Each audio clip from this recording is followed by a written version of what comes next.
Olá, meus amigos, tudo bem? Olha o professor Roque aqui de novo, né? Hoje nós vamos falar a respeito do nosso segundo tópico de Telecomunicações 2, que é a parte de propagação de ondas.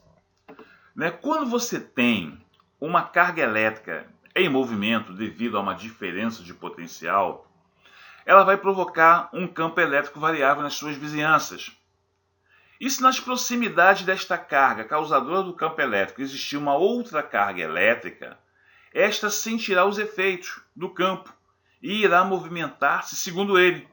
Isto então é conhecido como propagação de um campo elétrico variável. Não podemos, porém, esquecer que as cargas elétricas em movimento provocam uma corrente elétrica. Então, né, vai provocar uma corrente elétrica. E essa corrente elétrica, quando ela passa por um condutor, tá, ela gera um campo magnético. Tá ok? As linhas do campo magnético podem perfeitamente induzir a circulação de corrente elétrica em outro condutor separado fisicamente do causador do campo. Isso então nós chamamos de propagação de um campo magnético variável. Tá ok? Bom, não é possível separar o campo elétrico do magnético, porque ambos são causados por corrente elétrica, né, por cargas em movimento. Logo, devemos tratar essa propagação, né, de como onda eletromagnética, isto é, ela é formada por um campo elétrico e por um campo magnético simultaneamente. Tá? Eu posso calcular a velocidade de propagação de uma onda eletromagnética, né? Vamos chamar de OEM, onda eletromagnética, no vácuo. Não é isso? Como já foi visto lá em Telecomunicações 1. Não é isso? Que a gente calculava o quê? O comprimento de onda. Não é isso? De um sinal, né? De um sinal eletromagnético. Então nós vamos pegar a velocidade de propagação da luz no vácuo, não é isso? Que é de 300 mil quilômetros por segundo, ou 300 milhões de metros por segundo, é isso? Dividido pela frequência do sinal que você está querendo, que está sendo transmitido. Não só transmitido, como também recebido, né? Bom, por outro meio qualquer, que não seja o vácuo, a velocidade da onda eletromagnética irá diminuir. E a nova relação vai ser o quê? Lambda, né, que é o comprimento de onda, vai ser o V, né, dividido, né, por F. Isto é, a velocidade desse meio, é isso, dividido pela frequência do sinal que está sendo transmitido.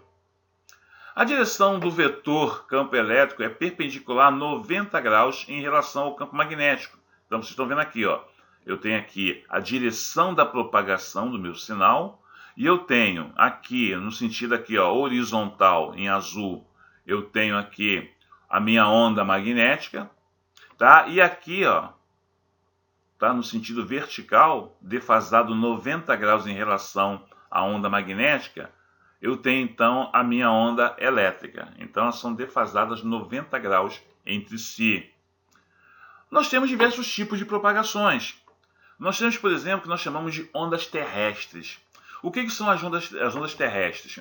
A superfície da Terra, ela se comporta como se fosse um condutor para a onda eletromagnética. Então, a onda terrestre ela aproveita essa condutividade da superfície da Terra para se propagar, né, com excelentes resultados em termos de penetração na superfície ou nos oceanos. Né? Isso é muito bom, então, para as comunicações subaquáticas, né? De submarina, né? Ou sonares, né? Que nós chamamos, como também a sua propagação superficial. A sua faixa de frequência ela está entre 30 kHz e 3 MHz. A radiodifusão AM opera neste tipo de propagação, entendeu? E por isso seu alcance é limitado a poucas centenas de quilômetros. Esse alcance vai depender o quê? Da umidade do solo, da potência do transmissor e outras coisitas mais. E nós temos, tá, as ondas espaciais, né, onde o princípio da propagação encontra-se na reflexão dessa onda nas camadas mais altas da atmosfera. A onda espacial aproveita a constituição da atmosfera terrestre para efetuar é a propagação, principalmente na ionosfera. Para as frequências entre 3 kHz e 30 kHz, tá, a constituição da ionosfera comporta-se como se fosse um espelho para a incidência dessas ondas magnéticas, refletindo-as praticamente, né, de forma perfeita. Né? Já para as frequências na faixa a gente chama de alta frequência, HF, né, que está entre 3 MHz e 30 MHz, a ionosfera volta a ser utilizada, mas não mais para a reflexão, e sim para a refração da onda. Como as camadas superiores da ionosfera não sofrem ação direta dos raios solares, os seus índices de refração vão variando gradualmente, e a onda sofre refrações sucessivas até retornar para a Terra. Não podemos dizer, a grosso modo, tá, que refração é quando há uma mudança na direção de uma onda, quando ela encontra, quando ela está uma região limítrofe entre dois meios diferentes. Então, quando essa onda ela atinge uma região onde há o limite, né, a divisão, a fronteira entre dois meios diferentes, esse sinal então ele vai sofrer o que nós chamamos de refração. É um tipo de reflexão, tá? Mas só que é um pouquinho diferente, não é uma reflexão perfeita, né? Então, beleza, meus queridos? Bom, existe uma coisa chamada onda divisada direta. Esse tipo de propagação é como se fosse um facho de luz, não é isso? Apenas em uma linha reta, como se fosse o laser, né? Você apontar o laser, né? O laser você bota naquela pontinha do laser e vai sempre em linha reta, não é isso? E esta está sujeita aos efeitos da reflexão, né, da difração e da absorção em obstáculos, que são os fenômenos que estão sujeitos a qualquer onda eletromagnética. Qualquer onda eletromagnética ela está sujeita a uma reflexão.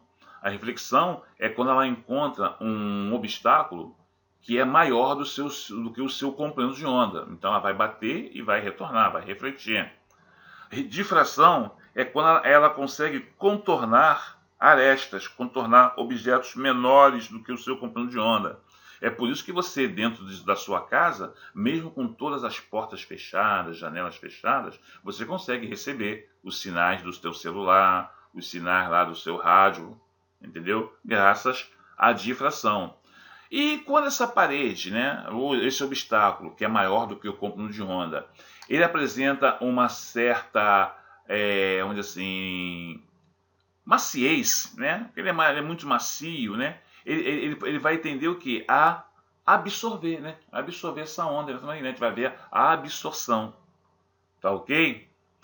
Então, e fora isso, né? Às vezes também você pode estar numa região onde a onda não consegue chegar. Aí nós chamamos de zona de sombra. O ideal é que você tenha sempre, né, a visão direta da onda. Mas muitas vezes é impossível, que você tem um obstáculo na frente, um morro, árvores, linha de alta tensão, né? Ela obstrui muito a passagem de sinal. Aí quando acontece isso, você vai fazer o quê? Você vai usar uma onda refletida. Vocês já repararam que às vezes vocês vão em um local e você vê uma pancada de antenas apontada para a mesma direção, e uma ou outra um pouquinho diferente, né? numa direção um pouquinho diferente. Por quê? Aquelas que estão todas na mesma direção, de repente estão pegando uma onda direta. E aquela que está numa outra direção diferente, está pegando um sinal refletido. Uma vez aconteceu um lance com um colega meu, que ele foi atender uma cliente, que ele descobriu que a antena dela estava recebendo o sinal refletido na superfície da água da piscina do clube ao lado. Aí toda segunda-feira, como é feita a manutenção das piscinas, e aí você, na hora que você está fazendo aquela filtragem, né, e tudo mais, para limpar a bomba e tudo mais, o nível da água da piscina fica menor. Aí ela perdia o sinal. Só depois que eu não acabava de fazer a limpeza, que o nível da piscina voltava, né, ao seu nível habitual, é que o sinal voltava. Aí o técnico teve que ir lá e fazer o quê? Direcionar a antena dela, né, para pegar um outro tipo de sinal refletido. Entendeu? É um negócio interessante, né? Parece historinha, mas não é historinha não, tá, gente?